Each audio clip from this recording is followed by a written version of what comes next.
What up, guys? Make a quick video. Well, I don't know how quick it's gonna be, but I'm making a video. So last night, my video got taken down because I accidentally marked it as okay for kids, and since the music I was playing had curse words in it, YouTube decided to remove my video. My bad, not theirs. I should have listed it as for adults only. We're gonna get into this right now. All these different brands you see here have been 90% of them have been tested. Not all of them, but a lot of them. Some I'm gonna test right in front of you guys and show you the real deal. But before we do that, I wanted to talk about some things. So let me get this straight. My homie hit me up the other day saying, "Hey, did you check out Raz's video? Apparently, the dark side, the resistance, don't like gyros." And you know what? I don't give a shit if you run a gyro or not.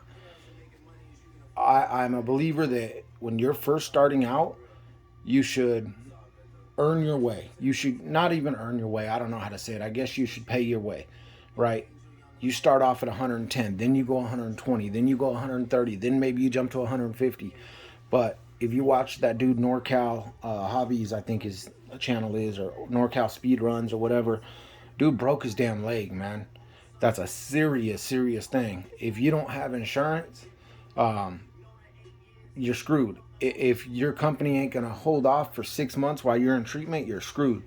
This is serious stuff. This could affect his whole life. And thank God, I didn't want it to happen to him, but thank God it didn't hit his old lady. I know she goes out there with him, which is hella cool, man. You know, his wife's out there enjoying the hobby with him. Um, Thank God it didn't hit her or hit a kid or something like that. You know, it hit him, which still sucks. But when I watched the video and others watched the video, it looks like there was a gyro in the car. We can't tell 100% because we're not there. We're not in there. But what happens is a lot of the times with gyros, fix that. You could be going down the road and you hit a little bump and the whole car jumps and kind of goes sideways. Well, as soon as it lands, that gyro is going to straighten out. So if you're going down the road, it jumps, it's going to straighten out, it'll turn that way. Same thing with this. It turns that way, it lands, and it goes like this, and then it curves off. It swerved his way really quick and nailed him. And yeah, that's bad, man. And the thing is, the reason I said you should go your way is because if you're not ready to hit 160 miles per hour and you got that car pointing your direction or pointing towards your car, your family, other people walking down the road, other cars, it could be dangerous, man. That's a 15 to 20 pound weight. I mean, think about that. You pop that a 15-pound weight into a cannon and you turn that cannon down to 150 miles per hour, 160 miles per hour, and you shoot that thing at a car, at anything, it's gonna cause tremendous damage. I mean, dude broke his damn leg, man. It was flopping over like Conor McGregor. So yeah, man, that's why I'll help any way I can as far as setup and suspension and stuff like that. But gearing, I don't give it away because I don't think a lot of people are ready for it. These new systems we have right now are very capable, 150, 160, 170 miles per hour. Um, they're just, it's dangerous, man. It can be really dangerous. Now on to gyros, man. I understand Raz. I talked to Raz. Me and Raz are cool. We have no problems, no beef. I like the dude. But he's like so stuck on this gyro and the dark side and the resistance and blah, blah, blah. Look, the reason Raz runs a gyro, and I'm going to be straight up with you, is because Raz can't drive without it. That's just the facts of the matter. And he wants it to be accepted. But you know what? Look at James McCoy, 190 miles per hour. Series, no gyro. Look at Tody Ingles, 185 miles per hour, no gyro. Series. Joe Rabor Racing, no gyro in a Fortec. That's probably one of the hardest cars I've ever drove as far as those speeds. 140, I called it quits. That was my goal, and I hit it, and I'm done with it. Even though I'm building another one, or I built another one. But a gyro and a perfect pass to me, and people I talk to, and other people, even on Facebook and in the hobby, it's great if you're starting out. If you're like what they call a pro or semi-pro, or you're an OG or whatever it is, there's no reason for you to run a gyro. The only reason the gyro is there is to help you. And every time I talk to Raz, it's, well, the technology's there. Why not use it? I understand that, but technology don't need to always be used just because it's there. If you feel that way, then write NASCAR, write the people that put on the Baja 5000, write every drag strip in the world, and tell them, look, Tesla's got brand new technology out. It's been out for a couple of years, self-driving cars. Basically, you go on your app and you type in where you're at and the car comes to you. So now drag racing, we're not going to have drivers in there. It's safer, right? You're going to watch two cars go down the drag strip. Well, guess what? They're going to go the same damn speed. There's nobody controlling it. There's no skill. There's no pro drivers. That's the problem. NASCAR as well. The reason a racer wins because all their cars have to be somewhat the same. They have to be the same weight. They have to run the same size engine, all that stuff. Skill is what wins the race. With NASCAR and Baja 5000, everything, motocross, everything. Skill wins it. It's not a computer inside the car that wins the race. Skill wins the race. So technology, just because it's there, don't mean it has to be used. The gyro was actually invented for the helicopters and airplanes in RC. And then people started using them for drifting. And now we got a bunch of speedrunners running them. And if you run it, fine. Run the gyro. We don't care. I don't care. Run a gyro. But skill will outdo a gyro every day of the week. And honestly, you're going to get... I commend the shit out of James McCoy for his run, 190. Don't get me wrong. I commend Peter Dirks also for 190. That's a hell of a pass, man. I haven't got there yet. Apparently, I'm stuck, but I haven't ran in 3 months. So I haven't got there yet, so I commend that speed. Peter was running a gyro, and McCoy and James McCoy and Tony Ingles and stuff don't run them because they don't need them. They know how to get their car down the road without them. If you need it, use it. Same with the perfect pass. I know how to pull a trigger. I don't need something... Honestly, I don't need to go back and look at my laptop and see a linear line. Wow, that's beautiful. What'd that do for me? Nothing. If my line looks like this, I still get to the end and my voltage tag is going to be the same. It don't do anything for me. So why run it? I don't need it. That's what I'm getting at. I personally don't need it. The people I talk to don't need it. Even a lot of the younger folks that I talk to that are just getting into it don't want to use it. They want to learn how to drive their car and set up their car properly. If you need it, use it. Don't get me wrong, man. I'm telling you, use it. But if you don't need it, don't use it. I personally think you should learn how to drive the car on your own. And then if you want to throw a gyro on, fine. Drag racing, we're not talking about drag racing right now. It's a lot different going like that and making sure your car goes straight in 132 feet and trying to fight it. It's a lot different. Use a gyro. Us, why they want to use a gyro is so they can do that. Right off the go, they can give it the throttle.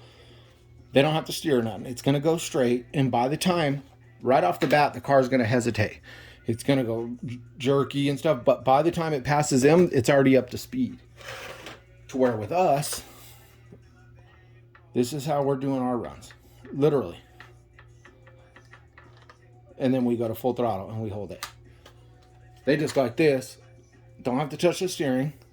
And the car's going to pick up super fast and it's going to go and it's going to catch up to the voltage tag and all that stuff. By the time it passes them, they're already at 150 miles per hour. Us, we might only be at 120 because we're easing into it. There's a huge difference. There's people that need a gyro and people that don't need a gyro. And I truly believe Raz is one of those people that needs a gyro. And his latest video today, I saw bits and pieces of it. But the people that don't run gyros is because they don't understand them or they have the reversed blah, blah, blah. No, I don't run a gyro because I don't need it, man. That's why I don't run a gyro. I don't need a gyro to help me out. I don't need a perfect pass. Some people do. There is a market for it for some people. But me, I don't need it. Just because the technology's there don't mean I need it. I'm sure there's stuff that technology has gone way above and beyond that we're not using yet, but we don't need it. That's the problem. You're going to go to one of my homies on the phone the other day gave me this analogy. You're going to go be an Olympic swimmer, and you're going to go up against some of the baddest dudes in the world, and you show up with flippers on your feet and a snorkel.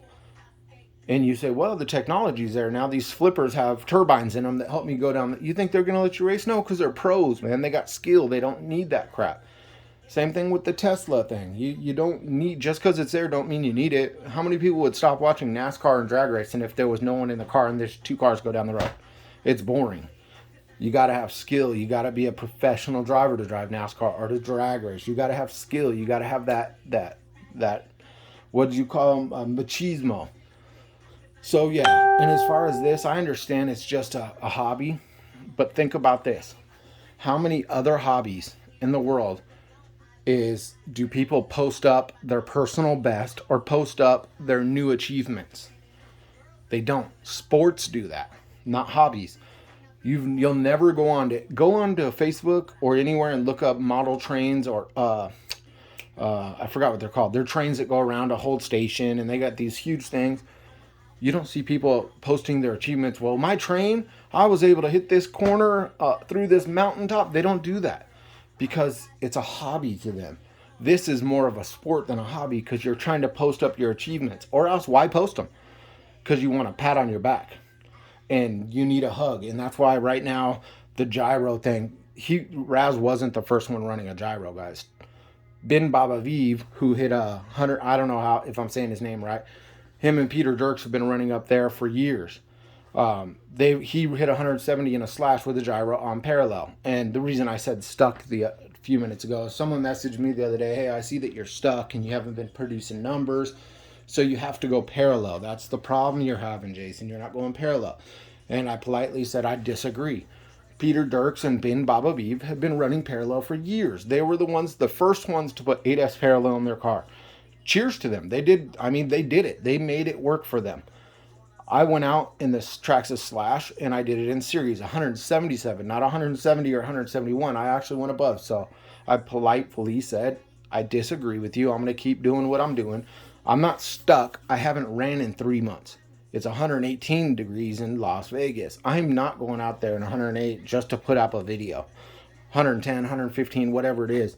I'm not going to do it. Not only that, you bring your car outside, it's automatically hot before you ever make a run. It's just not worth it. My season starts next weekend. That's when my season starts. Throughout the winter, it's going to be 70 degrees, and that's when I produce numbers. So, yeah, about the gyro, about all that crap. You don't need parallel, guys. You don't need a gyro. You don't need that crap. The people that need it are the people that don't know how to drive. And that's just facts. And if you're just getting into the hobby, of course you don't know how to drive. You don't have 10, 15 years experience like some people do. People like Jora Bora, Philip Jolly, they've been in the hobby for a really long time. Really long. Before I got into it, I've only been in this hobby like 4 years total. I don't run a gyro and I never have. It's not that I don't know how to set it up. I don't care to. I'd rather drive my car and learn how to drive my car. And when I turn my steering wheel this way, I don't want it to recorrect and go that way a little bit. I don't want that. So Raz, man, I love you to death, dude. You're a cool dude. But the whole gyro acceptance thing, bro, you're accepted. It's okay. You don't need to keep pushing it and pushing it and pushing it and pushing it. You weren't the first to run a gyro. You're not going to be the last to run a gyro. Run the damn gyro, man. If you can't drive your car, run a damn gyro. Guys, let's get into these Lipos real quick. So that was 10 minutes of some BS. Real quick, though. A lot of guys out there copying people, man. They've copied me to a T. Scorched RC came out the other day. And mad respect to David, BTG, I think his name. I don't even know his real name. David from Scorched. Some dude was claiming that I copied Scorch's spool. And he set the record straight. No, actually, it was Jason's design. Jason's the one who invented it. We just redesigned it and made it. And he did. That's the one thing I can say about Scorch. He didn't copy me to the T. He took my design, the long spool that I came up with, but they redesigned it into something different. They made it, I think, 10 millimeter or something like that. They didn't completely copy me. You know what happens when you copy people? Yes, you might get it cheaper, $10 cheaper from another guy, or you might... But they don't have the experience. They didn't put in the time, the money to get it set right. You're going to get a jankier product. And now the next time I come out with a product, which I have right now that I haven't released, because I don't want to get copied. So you know what? Now I'm just going to keep all my good ideas to myself, and the RC world suffers from it. And the same thing happened with Saga. Saga would make, every 2 months he was coming out with something new, a new chassis, a new something. They started copying his Fortec chassis. Then they started copying the Hobao chassis. So he's like, why do it? It don't make no sense. He's going to put in the hard work and the development to do it, and then someone's just going to come along and steal it from him. That hurts the hobby. That hinders the hobby. Like I said, I got something right now that I think these 7 scales absolutely need, and I put it in my live feed last night. But I don't know if I even want to release it, honestly, because there's going to be some Yahoo behind me to copy me, just like lately. And you guys, I know a lot of the Flow Nation don't put up with it, but everybody in the hobby's got to stop it, man. And a lot of guys say, well, Who cares if they copy you? Because you have no skin in the game. That's why you don't care. You have no dog in the fight. Go work all week. Go to the bank, cash your check, put your money in your pocket, walk out of there, grab your car keys, drop your money on the ground, let someone walk behind you, pick up the money. You've seen them do it. And you say, where's my money? And they say, I don't know what you're talking about. And they keep walking. You're just going to be like, it's okay. I'll just go work another week for free. No, you're going to fight. You're going to get mad that they took your money. That's the same thing when someone copies. They copy you and they take your money. Same exact analogy, guys. All right, guys. So yeah, man, don't buy crap from people like that, dude. They're snakes. They're ducks. They're trying to do it. They haven't done no testing. They're going to take your item, try to copy it the best they can, and they're going to hurry up and sell it to try to make a dime. They're not out there testing it, sending it to guys to get tested. They're making 3S passes on something and telling you it's going to work. And people are, I don't like Jason, so I'm going to go ahead and order this thing. You're going to get what you pay for. I guarantee that. All right, let's get into this, man. So here's a lot of lipo brands right here, guys. And actually, I was completely shocked after I checked last night. So if you guys don't have one of these, it's a lipo ESR meter Mark II. They have a Mark 1. It has one single button. If you've ever seen SMC's video on YouTube, it's called Quality Control, SMC Quality Control. He uses the same exact meter. A lot of the guys in the RC group forums use this meter, and they've tested it against smart chargers and stuff, and this thing is far more accurate. So last night I took all these brands and I tested them all, and I'm not going to test all of them right now in front of you, but I'll just show you some of them just so you can see. 65C is what this is rated for. 130 bursts. You want to know what it actually is? 20C. Gens Ace 60C, and this is one company I thought they don't really inflate their stuff, so it's got to be accurate. Try 9C. 9C discharge. Let's go to CNHL, man. This is 100C 8000 milliamp 2S battery. 13C. And then I'm not bashing, because a lot of these brands, like this one is my brand, man. I love Roaring Top. 80C 5100. It's only 26C. How about a 6200 90C 28C. The Black Series, man, 65C 25C. These are accurate, 100%. How about this one? This one, 110C RevTech 220C burst, 21C. 10C on a 120C pack. Now, some of these, like this one, is used. This one, this one, this one. All these are brand new. This is new. That's brand new. I just changed the wires. Used and used. So the used ones, they can be off, they said. So 100% sure. We don't know about these two because they are used. They could be a little higher, but I don't see it going from 9C to 60C instantly. Turnigy Heavy Duty, man. I love these packs, and it broke my heart. 22C. It is used, though.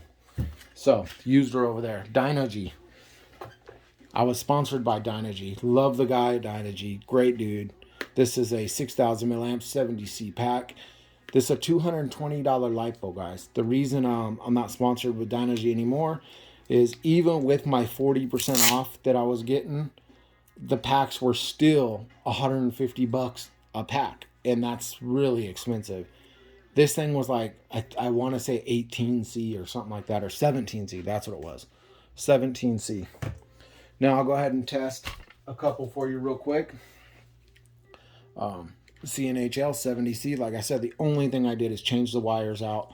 I cut the back, and I got a video on how to do that. Brand new, never used. I bought 4 or 5 of them, but we're going to test this right in front of you guys. And I know you won't be able to see from where the camera is, so I'll move it closer to you guys right now. Let's plug this in, and then we're going to make sure. See, it's set at 6400. I believe that was for 6000. Use it. So right here, you can see there's my voltage. Okay, You're supposed to use a brand new battery, and you're supposed to use it at 3.80. But 3.84 and stuff isn't going to change it that much. 28C. Total amperage is 170 amps. That will go up, obviously, as the voltage goes up. The C rating will not change. This is a 28C battery. Numbers don't lie. Let's see if we can reset it. There we go. It went up to 29 with resetting it. So, very, very low internal resistance. But, see how those two are the same? And that one's real close and that one's real far off?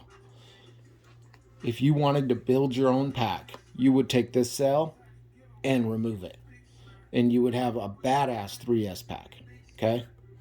That one's off. And then you take... That's what I was originally going to do, guys. So, I bought 6 of these things.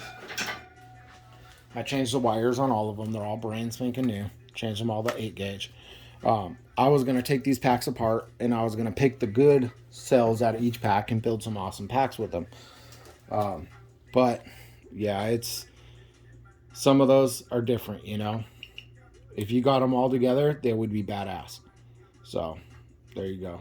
And actually, I would rather have them all at 1.05 because, as you can see, the amps are better for that one than the rest. It's actually a better internal resistance. All right, so this one's going to be a little tricky, guys. Brand new SMC. Never ran, never soldered up.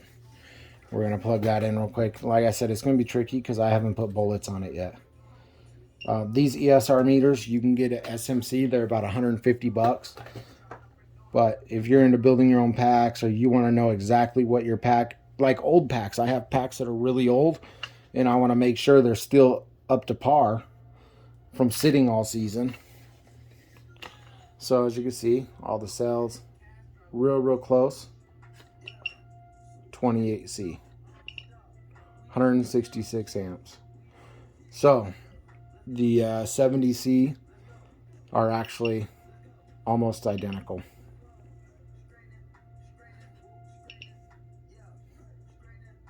Internal resistance is actually a little lower on the G Plus C and HL. See that cell, how it's off? That cell right there, I would swap out for another cell that's close to that. And then you check it, and I bet you everything changes. But let's just grab another pack out of the middle right here. I didn't use this one yet. Matter of fact, I still have heat shrink hanging over the edges right there. So let me just cut that off real quick.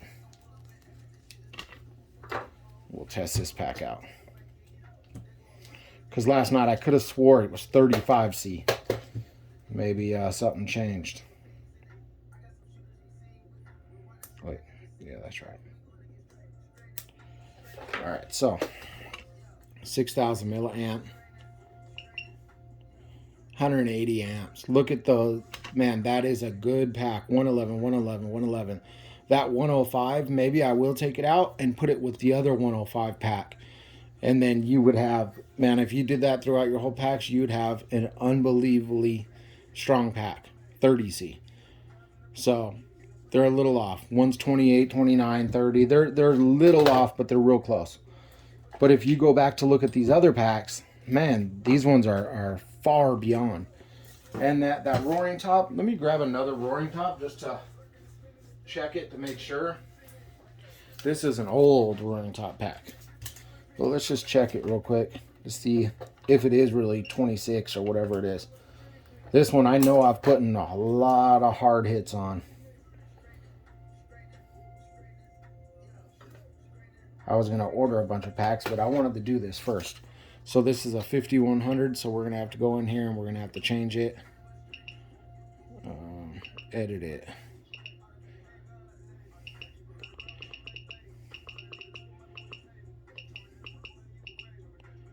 Use it. So the cells are a little high. They're not in complete storage mode. 16C. This one's way worn down. And the internal resistance is real high. Look at that. I mean, that's not horrible, but that one cell is a good cell. Let's reset this. There we go. These ones are decent. That's high. That's why this lipo is being retired. High internal resistance. And right now, these aren't at ideal settings because they want you to heat them up to like 86 degrees. Right now in my house is 70 degrees. So it could change. The internal resistance could go down a little lower than what they are. But there you go, man. There's the proof's in the pudding, guys. I've still ran the best numbers with this pack and this pack and this pack. Those are the 3 packs that I've ran the best numbers at. I've never ran these except for the Panther ones, the Hobby King, which I believe are going to be the same. Maybe they're a little higher. I should order some and test those next. But just so you guys can see, all these companies inflate. And you know what, Danny from SMC, I give him mad props. About a year ago, maybe longer, he put up a public information thing on his website saying, look, we're going to inflate our C numbers to keep up with the industry. The rest of the industry is doing it, so we're going to do it too. So he admitted that, their C numbers weren't going to be, the C ratings weren't going to be exact. They're just doing it to keep up with the rest of the industry. Obviously, they'd go out of business if they told you they were 35C, and you got companies like Roaring Top and 70C and 100C doing that. No one's going to buy SMC. But the proof is there, man. And this meter, on all the investigating, I was doing the researching. Guys that have been flying airplanes for 20 years said this thing is dead on. They've done all their calculations. It's like 90% to 95% dead on. So, like I said, there's a calculation you can use, some brain surgery, but it's dead on. So I'm gonna go off that. I'm gonna start building my own. That's what ProMatch does, guys. If you've ever heard of ProMatch lipos, I actually wanted to buy one of his to do this test. He takes a meter just like this. He checks all the cells, and he'll match each cell to the internal resistance of another one. If they're all 105, then that you're gonna have an ideal pack, a better pack than one that's all over the place. So that's how ProMatch does it. SMC, he uses awesome cells. Like, his cells are really good. I'm thinking about taking them apart and building, out of 4 lipos that I have here, building 2 good packs. So there you go, guys. There's the truth about lipos. The companies inflate them. I think a lot of us knew that. I was talking to a guy the other day who is a representative at Roaring Tops, and he said he's never seen a lipo do 90C, period. Out of all the tests they've ever done, never seen 90C, and no one has ever seen it done. So there you go, guys. Thank you guys for watching again. Next weekend I'll be out, and maybe I might put out that next product, man. I'm just waiting to see what happens. So thank you guys. God bless. I'm out.